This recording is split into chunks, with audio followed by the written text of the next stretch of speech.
Сәлеметсіздер ме? Жазықтықтағы тікбұрышты координаталар жүйесі бөлімі бойынша жиынтық бағалау. Бірінші есеп. АВ кесіндісінің ұзындығы 10-ға тең. АВ кесіндісі берілген, ұзындығы 10-ға тең. Егер А нүктесінің координатасы беріліп тұр 5-те Y, Б нүктесінің координатасы -3-те 4 болса, Y-тің мәнін табыңыз. АВ кесіндісінің ұзындығын қалай табатын едік? Координаталар арқылы берілген кезде. X2-ден X1-ді азайтып квадраттаймыз, қосамын, Y2-ден азайтамын, Y1-ді квадраттаймын, және барлығы квадрат төрдің астына аламын. Так, X2 менде мінеке AV, демек мына V нүктесінің координатасынан A нүктесінің координатасына азайтамын. -3 азайту 5-тің квадраты қосу 4 азайту Y-тің квадраты. Енді бізде АВ-ның ұзындығы беріліп тұр. Сонда мына жерге жазамын. Мынау менде -8, -8-дің квадраты 16.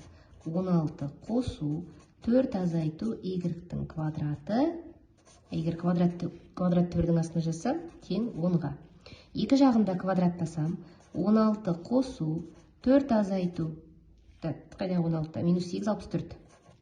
64.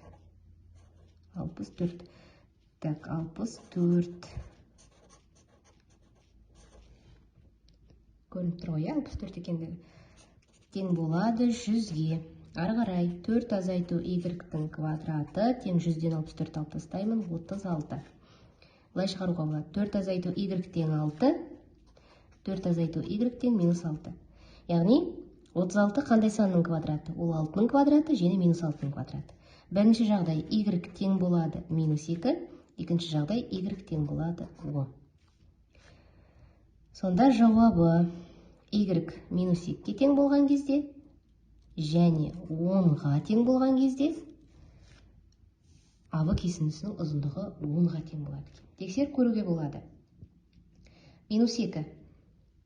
Так, мына жер 64. 64 қосу 4 қосу 2 болып кетеді. Мына жерде минус пен минус плюс болып кетеді. 6. 6-ның квадраты 36. 36-ға 64 қосамыз 100. 100-ден 10 шығады. 10 қоямын. 64 қосу 4 азайту 10.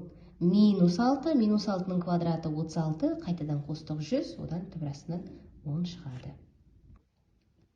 Екінші есеп. АБ центрі О нүктесі болатын шеңбердің диаметрі. Қазір мен әдемі шықпайды шеңбердің, бірақ салып көрейін. Мінекей. Центрі О нүктесі болатын шеңбердің диаметрі. А, Б. А және В нүктелерінің координаталары берілген, сәйкесінше 5-те 0, 3-те -8 болса, шеңбердің теңдеуін құрамыз. Шеңбердің жалпы теңдеуі X азайту А-ның квадраты қосу Y азайту B-ның квадраты тең R-дің квадраты.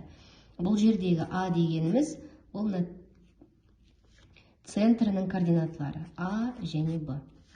Центрінің координаталарын қалай табамыз?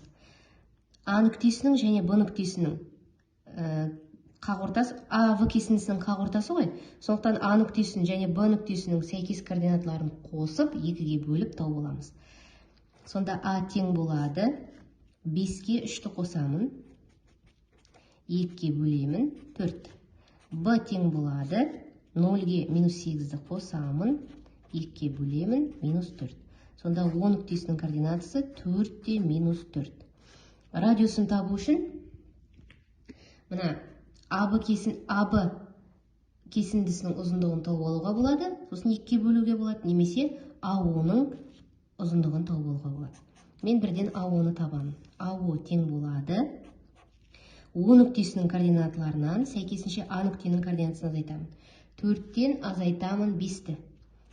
4 азайту 5 квадраттаймын, қосамын, -4 азайту 0. -4 азайту 0 квадрат. Тең болады. 4-тен 5 аламын 1. Так, 4-тен 5 аламын -1. -1-дің квадраты 1. Қосу. -4-тен 0 алсақ -4. -4-тің квадраты 16. Тең болады түбірасты 17. Сонда радиусы түбірасты 17-ге тең. Енді теңдеуді жазам. X азайту 4 квадрат қосу. Y азайту, мұндағы минуспен плюс 4 тең болады. R квадрат болғандықтан төбірасты 17-ні квадраттаймыз. 17-ге тең. Үшінші есеп. ABC үшбұрышының төбелерінің координаталары берілген. Кез келген үшбұрыш саламыз. A, B, C. ABC үшбұрышы үшін ABC үшбұрышының түрін анықтаңыз. Ол үшін қабырғаларын ұзындығын тауып шығамыз. AB тең болады. B-ның координатысынан A-ның координатысын азайтып, квадраттап қосамыз. 5-тен 3-ті азайтам, квадраттаймын, қосамын, 8-ден 4-ті алам, квадраттаймын. Барлығы квадрат түрдің астында. 5-тен 3 алам 2, 2-ның квадраты 4. Қосу, 8-ден 4 алам 4, оны квадраттаймын, 16. Түбір асты 20. Келесі VS. С-ның координатысынан В-ның координатысын азайтып, сәйкесінше азайтып, квадраттап қосамыз.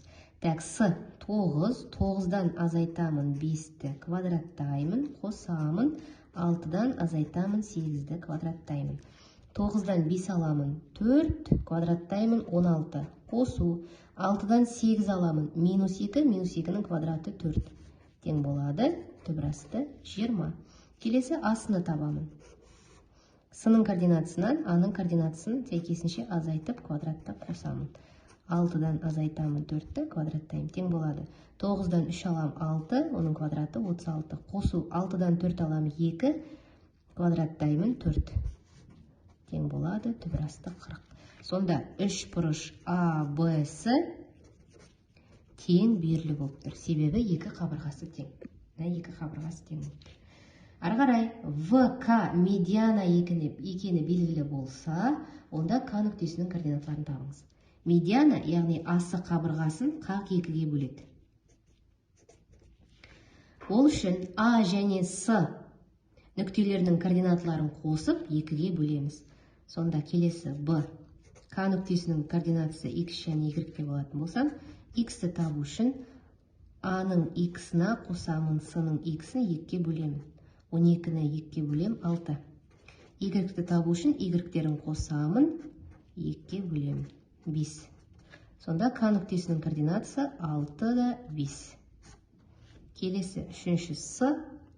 ABC үшбұрышының ауданын табуымыз керек. Қараңыздар, бұл тең бүйірлі үшбұрыш. Тең бүйірлі үшбұрыштың медианасы, биіктігі әрі биссектрисасы беттесетінін білеміз. Сонда тікбұрышты үшбұрыштың ауданын табу үшін 2-ден 1 көбейту А көбейту H, яғни осы асы табанына түсіп тұрған биіктік. Сонда S тең болады 2-ден 1 көбейту асы бізде түбірасты 40 көбейту VK-ның ұзындығын таба қояйық. VK-ның ұзындығын табу үшін VK тең болады. К-ның координаталарынан сәйкесінше В-ның координаталарын азайтып, квадраттап қосамыз. 6-дан азайтамын 5-ті квадраттаймын, қосамын, 5-тен азайтамын 8-ді квадраттаймын. Квадрат түбірдің астында. 1-дің квадраты 1, қосамын, минус 3-тің квадраты 9. Тең болады, түбірасты 10. Жерге түбірасты 10-ды жазам. Тең болады, 2-ден 1 көбейту. Так, түбірасты 40-ты 4 көбейту 10 деп жазаламыз. Көбейту түбірасты 10 тең болады. 2-ден 1 көбейту 4-ден 2 шығады. Түбірасты 10 көбейту түбірасты 10. Но бізде қысқарып кетеді. Түбірасты 10-ды түбірасты 10-ға көбейтсем 10 шығады.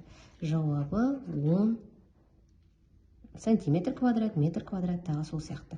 Ауданы. Яғни үшіншісі бізде ауданды табыңыз дейді. ABC үшбұрышының ауданы 10-ға тең. ABC үшбұрышының түрі тең бүйірлі үшбұрыш және VK медиана екені белгілі болса, К нүктесінің координатасын таптық.